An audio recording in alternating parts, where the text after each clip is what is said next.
I wasn't supposed to be there that night. That's how this whole story starts, not with fate or grand plans, but with a last-minute shift swap at the restaurant where I worked. Ruby, who usually took the Thursday night front section, had a sick kid, and I needed the extra hours, so I stepped in. Thursday nights were slow. Slow enough that you could hear the hum of the soda machine if the bar wasn't too noisy. I actually liked it that way. The clink of forks, low music, and the quiet rhythm of taking care of just a few tables, it made the hours glide by. Plus, there was a particular corner table, table 9, that I loved serving. Not because of the view or anything, it actually faced a boring wall, but because it was a little tucked away, private, like a secret pocket in a noisy world. That night, I had 4 tables, 2 couples on dates, a single dad with his kid, and then, at around 7:45, the man who sat down at table 9. He didn't have a reservation. I remember that clearly because I asked him. He just smiled and said, "Walk in, if that's okay." He was older, maybe late 50s or early 60s, with gray hair that looked like it had once been wild and thick but now had given up the fight. He wore a dark navy pea coat that looked out of place in our warm spring weather, and he carried nothing but a small, worn leather notebook tucked under his arm. "Of course," I said, guiding him to the table. "Would you prefer a view?" "No," he said, already pulling out the chair. "This one's perfect." It should have been ordinary, but there was something about how he said it, "This one's perfect," that made me pause. Like he'd been waiting for this seat all day. Or all year. When I brought him water, he hadn't even opened a menu. "Take your time," I said politely, but he just looked up at me with this half-smile. "I already know what I want." He ordered meatloaf. Not a popular dish on our menu, honestly. We only kept it because our manager said it made the place feel homey. "Meatloaf," I repeated, scribbling it down. "You've been here before?" His smile deepened, but he didn't answer. Just nodded once, like that was enough. I walked away, trying not to read too much into it. People are weird sometimes. Especially regulars. But something about him was different. He didn't feel like a regular. He felt like someone visiting a memory. The rest of the evening moved on without incident. The dad paid. The couples left. The man at table 9 stayed. He ate slowly, savoring each bite like it was the first real meal he'd had in weeks. He didn't look at his phone, didn't ask for the check, didn't make small talk. Just sat there, now and then flipping through his little notebook, occasionally glancing up toward the kitchen window. I brought him a slice of pie on the house, pecan, the last one we had.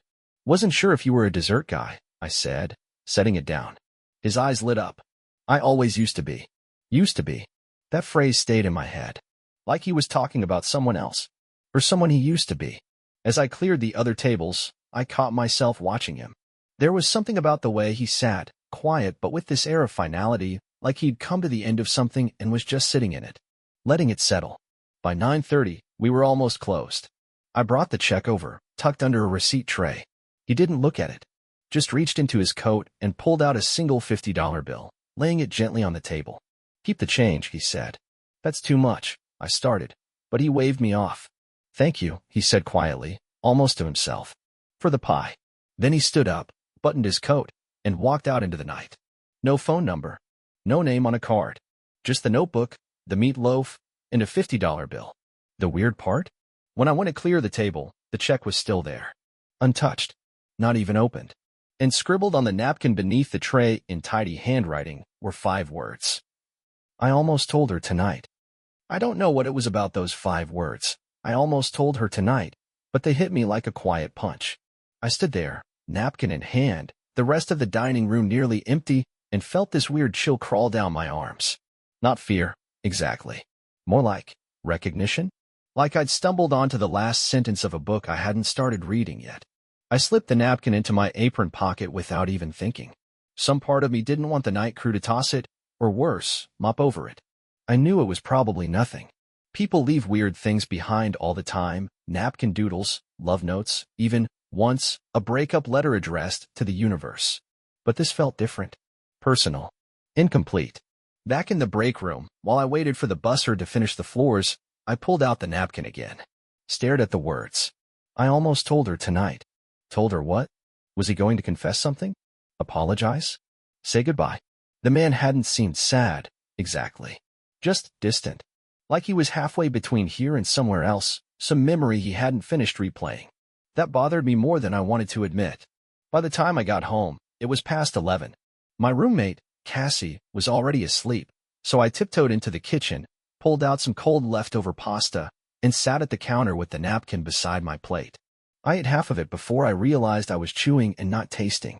I couldn't stop thinking about that notebook he carried. What was in it? Why did he sit at that table? Why did it feel like he was looking for someone who never showed up? The next morning, I did something I'm not particularly proud of. I asked Ruby, who was back at work, if she had ever seen an older man come in alone and sit at table 9. She looked at me funny and shook her head. Not ringing any bells, she said. Why? I shrugged. Just trying to remember if he was a regular. But I couldn't let it go. By my third shift that week, I was half watching the door the entire time, hoping he'd come back. Maybe he'd forgotten something. Maybe he'd want to finish the sentence he wrote on that napkin. But he didn't show. Not that night. Not the next. A week passed. Then 2. I figured that was it. A one-time encounter. A thread in someone else's story I'd accidentally tucked. Then, on a rainy Tuesday afternoon, I was setting silverware at table 9 when something slipped out from behind the seat cushion, a thin, tin rectangle. I picked it up. It was the man's notebook. Worn leather cover, soft from years of being handled. No name. No stickers. Just that kind of aged look that made you want to treat it gently, like an old photograph. I looked around. The restaurant was empty, dead hour between lunch and dinner. I sat down right there at the table and opened it. The first few pages were full of neat handwriting. Not stories. Not journal entries. Just dates. And next to each date, a short sentence. May 4th, 1997, she smiled at me from the counter. First real smile in weeks. May 11th, 1997, she wore the blue dress. I almost said something. May 25th, 1997, we talked for 47 minutes. I couldn't believe it. Dozens of them. All written with this gentle reverence, like each one was a sacred artifact. I kept flipping. June 8th, 1997, she cried. I asked if she was okay. She said she didn't know. July 6th, 1997, I asked her what she was reading. She said, something sad, but honest. I felt like I just opened a window into someone's heart. Or someone's regret. The notebook kept going. The entries weren't daily, sometimes weeks or months passed between them. But each one circled the same unnamed she. A woman he clearly knew. Maybe loved. Maybe never told. The most recent entry? April 3rd, 2022. I found the restaurant. Still there. Table 9 is still perfect. Tomorrow's the day. My breath caught. Tomorrow's the day. That meant the night he came in was the tomorrow he had written about. He'd been planning it. Rehearsing it. Sitting on whatever he wanted to say for decades, maybe. And then, I almost told her tonight. Almost. Almost. I closed the notebook and just sat there. The kind of silence that feels loud in your chest. Somewhere out there, a man had carried 25 years' worth of memories in his coat pocket and walked into that restaurant to finally tell her something. And in the end, he hadn't. But then a thought hit me. A tiny flicker of something I hadn't considered. What if she had shown up? What if he did meet her, but couldn't go through with it? Or what if we thought she would show up, and she never did? I needed to know more. I tucked the notebook into my bag and clocked out early. I didn't have a plan, but I had a starting point, that first entry. May 4th, 1997. I wasn't even alive in 1997. That was the first thing that hit me as I stood in line at the public library the next day, clutching the notebook like it was a key to some secret door. I felt a little ridiculous, honestly, like I was trying to solve a mystery that didn't belong to me. But something about it did belong to me now. Or maybe I just didn't know how to let it go. The library was mostly quiet, a mix of retirees on computers and students doing the classic shuffle between pretending to study and texting. I took a seat near the archive computers, opened the notebook, and started plugging in dates. I searched local newspapers for May 4th, 1997. Nothing immediately helpful, some sports scores, a mayoral speech, a small blip about the weather. But then I found a short human interest piece buried on page 6 of an old community journal. New faces at Halstead's Cafe. One newcomer, a woman named Lily Harrow, recently moved to town to care for her mother. It's quiet here, she said with a smile. But I like the quiet. Lily. I flipped back to the entry, May 4th, 1997. She smiled at me from the counter. First real smile in weeks. That was her. It had to be. Halstead's Cafe. A small spot on the east end of town that shut down sometime in the early 2000s. I'd walked past the boarded-up windows 100 times without noticing. I searched Lily Harrow.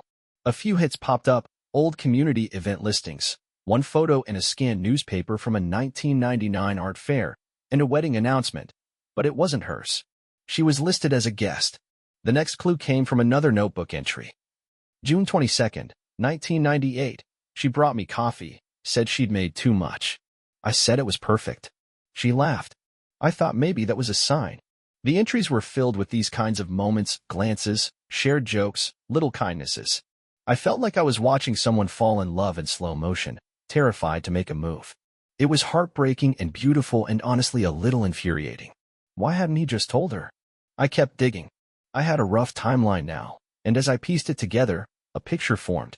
Lily worked at Halstead's for a few years, maybe part-time, maybe while caring for her mom. The man, still unnamed, must have been a regular. The notebook never called her by name.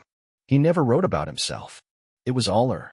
I was starting to think this was just a one-sided, quiet love story until I found a new kind of entry. September 14th, 1999, she asked if I ever went to the lake. I said no. She said I should. September 21st, 1999, I went. She was there. She waved like she'd been waiting. I stopped reading for a minute. My heart actually fluttered. They did have something. Maybe just moments. Maybe more. The next few entries were spaced out, but there was a warmth to them. October 3rd, 1999, she told me her mother was doing worse. I listened. I didn't try to fix it. November 15th, 1999, she wore that blue dress again. I told her she looked like summer, even in the cold. She blushed. Blue dress. I remembered that entry.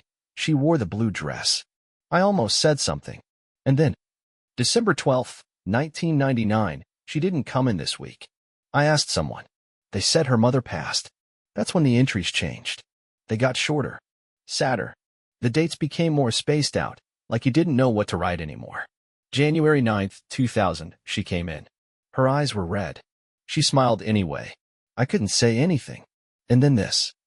January 23rd, 2000, she moved. Said goodbye like we'd only ever been strangers. My throat actually tightened reading that one. After that, there were only scattered notes over the next 20 years.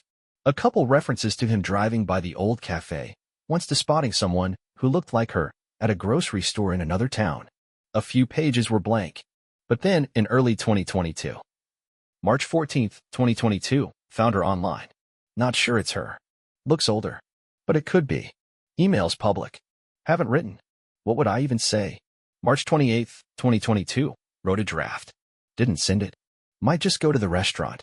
It's where I knew her best. That's when the pieces snapped together. He wasn't just remembering. He had found her. And he came to table 9, not because she'd be there, but because that was his place with her. Where his memories lived. I sat back in the chair, the screen glowing in front of me. I looked down at the napkin still tucked in my bag. I almost told her tonight. Almost. But here's the thing I hadn't thought of before. What if that wasn't just a whisper into the void? What if she had been in the room that night? What if Lily was there, watching, waiting? I closed the notebook, my hands shaking a little. I had to find her. Not for me. For him. I didn't have much to go on. Just a name, a vague timeline, and the desperate hope that the internet would fill in the rest. So I searched. Not casually, either. I searched like someone who'd already emotionally invested in two strangers' unresolved history and was now somehow responsible for what? Reunion? Closure? Redemption? I didn't know yet. I found her within an hour. Lily Harrow, 60 years old, listed as a local watercolor instructor at a small art co-op just 2 towns over. There was a photo on the website. Short, silver blonde hair, soft eyes, the kind of face that looked like it had seen both grief and grace. She stood beside a display of paintings, most of them small, quiet scenes. Rain on windows, light through curtains, a teacup on a windowsill. I stared at her longer than I meant to. She looked like someone who had lived a lot of quiet. The co-op was open on Saturdays, so that weekend, I made up a story about needing a new print for my living room and drove over. It was the kind of place with creaky floors and soft jazz playing from somewhere unseen. A man with thick glasses greeted me at the front desk, and when I asked if Lily Harrow was in, he smiled and pointed toward the back. She's the one with paint on her sleeves. And she was, standing by a window, adjusting the corner of a canvas with blue smudges on her hands and the faintest line of worry in her brow. She looked up when I approached, and for a second, I completely blanked on what I was going to say. "Hi," I said. "Are you Lily?" She wiped her hands on a cloth and nodded slowly. "I am. Can I help you?" I held the notebook in both hands like a fragile offering. "I think this might belong to someone you knew." Her expression didn't change at first.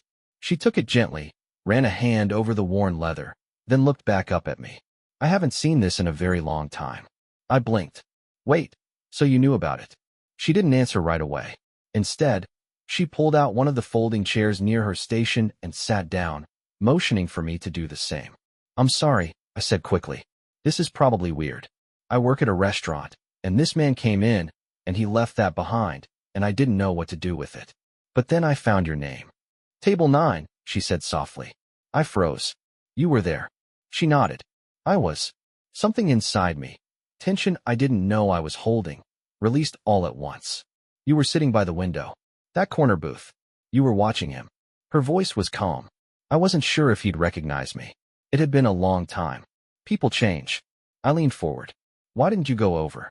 She looked down at the notebook in her lap, flipping it open. "I came to that restaurant a few days before. Sat alone. Watched. I didn't see him, but the table was still there. I thought maybe it was a sign. So I came back." I watched her face as she scanned the pages. There was a kind of ache in her eyes, like she was rereading a part of herself she'd long buried. "I never knew he wrote any of this," she said, more to herself than me. "I thought I imagined it all, that I made our little moments more meaningful than they really were." "They were meaningful to him," I said. "Every page is about you." She smiled faintly, but there was sadness in it. "He never said anything." "Not really. I always wondered if I'd scared him off somehow, or if I'd made it up in my head. Some days I'd swear he was about to say something, and then he didn't." She turned to the last page. "The one with the final note. Tomorrow's the day." "Did he say anything to you that night?" she asked me. I nodded. "He said the table was perfect, and that he used to like dessert."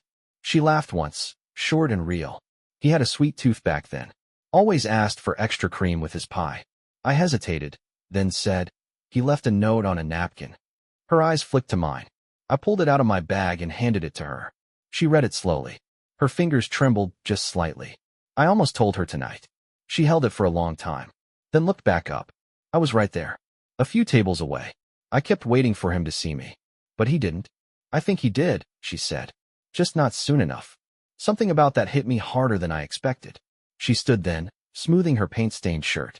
"Would you tell him something for me? If you ever see him again?" "Of course." She paused. "Tell him. I was always hoping he'd speak first. But I was hoping." She handed me the notebook. "Keep it." I frowned. "Don't you want it?" "No. It was his. He left it behind for a reason." As I walked out of the co-op, notebook under my arm, I turned once more to look through the window. She was already painting again, but I noticed something new on her canvas this time. A table, a small vase, a slice of pie, and 2 empty chairs. I didn't go back to the restaurant right away. It sounds strange, maybe even selfish, but after meeting Lily, I felt like I'd stepped out of someone else's memory and landed awkwardly back in my own life. The world didn't shift the way I thought it would. The man hadn't come back. Lily was quietly living her life. And me? I was the same server wiping down tables, walking past strangers, and wondering what pieces of their lives I might never know. The notebook stayed on my nightstand. I told myself I'd return it if the man ever came back. But weeks passed, then a month. And then, one Sunday morning, I got a phone call that stopped everything. It was from a number I didn't recognize. I was halfway through folding laundry and almost didn't answer. But something told me to pick up. "Hello?" There was a pause. Then a familiar voice, soft, slightly raspy. "I hope this isn't strange.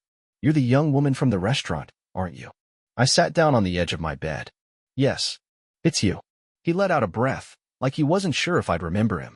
"I wasn't planning to call," he said, "but I believe I left something behind that night. Something important." "The notebook," I said quietly. Another pause. "So you found it?" I did. He didn't ask how much I'd read. Maybe he already knew. "I'm sorry," I said suddenly. "I should have found a way to return it sooner. There was so much in it, and I didn't want to lose track of you." "No," he said. "You did more than I ever could have asked." I hesitated. "She was there, you know." Silence. "I know," he finally said. "I saw her. Toward the end of the night. I just couldn't move. I waited. I spent years telling myself I'd been waiting for the right moment, he said. But the truth is, I was scared of what that moment might change. Once you say something, you can't unsay it. Silence becomes safety after a while. I nodded, even though he couldn't see me. But she was hoping. I know that now. He sounded tired. Not from age, but from carrying something too long. She wanted me to tell you something, I said. That she was always hoping you'd speak first. His voice cracked just slightly. She said that. Yes. There was a pause where neither of us said anything. I could hear the faint sound of wine through the phone. Maybe he was outside. Maybe sitting somewhere alone again. I wish I'd had the courage to finish what I started, he said. Then he added, almost as a whisper, but maybe I wasn't meant to. I didn't know what to say to that. So I said something else instead. She painted you. Well, not you exactly. But the table. The pie. The chairs. He let out the smallest laugh. She always did find beauty in empty spaces. I felt something tighten in my chest. Do you want the notebook back? I asked. No, he said gently. I think it's yours now. Mine. You already understand what I couldn't say. That makes it yours. There was something final in his voice, like he'd made peace with all of it. And somehow, that made me feel heavier, not lighter. I wanted to keep him on the line, to ask more questions, to understand more than just this story. But he was already drifting. I should go, he said. Thank you. For the pie. And for seeing it. And just like that, the line went dead. I stared at my phone for a long time. It wasn't the kind of ending I expected. But it wasn't the end either. A few days later, I brought the notebook back to the restaurant with me. I kept it tucked in my bag during shifts. It felt like a reminder, not of him exactly, but of how easily we mistake silence for safety, and how some of the most powerful things go unsaid. And then something strange happened. A man came in one night, different guy, maybe late 30s, sat alone at table 9. He didn't speak much, just ordered coffee and stared out the window. I recognized the look. Not sadness, but almost. When I brought his check, I left a slice of pie with it. Pecan. He looked up. I didn't order this. I smiled. It's on the house. He blinked, confused. Why? I just shrugged. Sometimes people need a small surprise. He didn't ask more. But as I walked away, I noticed him smile just slightly before taking a bite. And something about that made me think, maybe stories don't end when the characters disappear. Maybe they ripple. Maybe they pass forward. A month after that phone call, something happened that made me see the whole story differently. I was closing up alone on a quiet Monday. The radio in the kitchen had already been turned off. The tables were wiped, chairs flipped, and the place had that strange after-hours stillness. I stood at table 9, just lingering. I'd gotten into the habit of pausing there before leaving.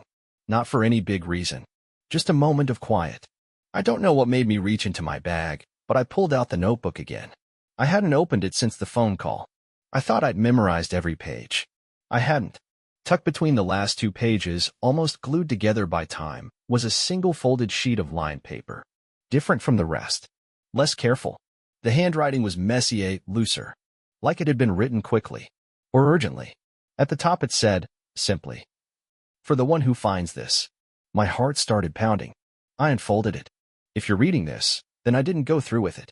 Maybe I ran out of time. Or courage. Maybe I convinced myself it didn't matter anymore, though we both know that's not true. There was a girl once, with quiet eyes and blue dresses. I loved her in silence for longer than most people love out loud. And that's on me. Fear pretends to be patience sometimes. I left this behind because I think someone else might need it more than I do. Someone who hasn't said the thing they've been carrying. Someone who keeps waiting for the perfect moment. Here's what I've learned. The perfect moment doesn't arrive like a train. It doesn't pull into the station and wait for you to board. You make it by stepping forward anyway. So if there's someone you haven't called, call them.